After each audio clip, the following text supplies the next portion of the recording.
Сәлем қыздар, бүгін біз сіздермен өте дәмді ерекше болып шығатын жасалу жолы оп-оңай үйде бар заттармен пирог әзірлейтін боламыз. Видеоны тамашаламас бұрын менің арнама жазылып, колокольчикті басып кетуді ұмытпаңыздар. Алда көптеген рецептілермен бөлісіп отырамын.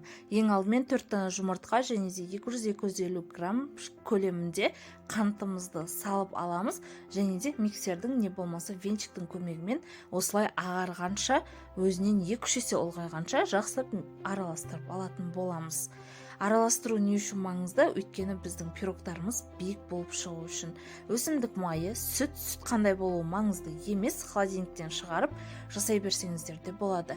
Лимонның цедрасы бізде өте күшті аромат береді. Енді салсаңыздар да, салмасаңыздар да болады.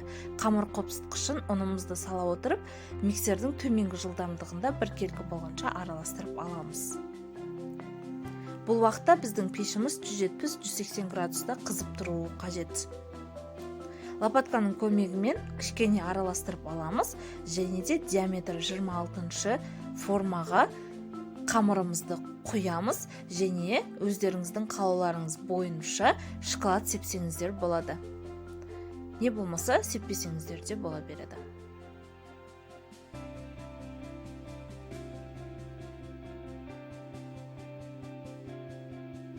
Алдын ала қызған пешімізге 50-55 минутқа қызарып дайын болып піскенше жібереміз.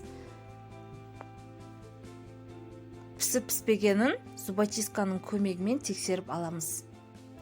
Мінекей біздің өте дәмді, жұмсақ иісі деген керемет пирогтарымыз дайын болды. Мінекей ішінде кесіп көрсетемін. Өте дәмді, жасап көріңіздер, жақындарыңызды қуантыңыздар.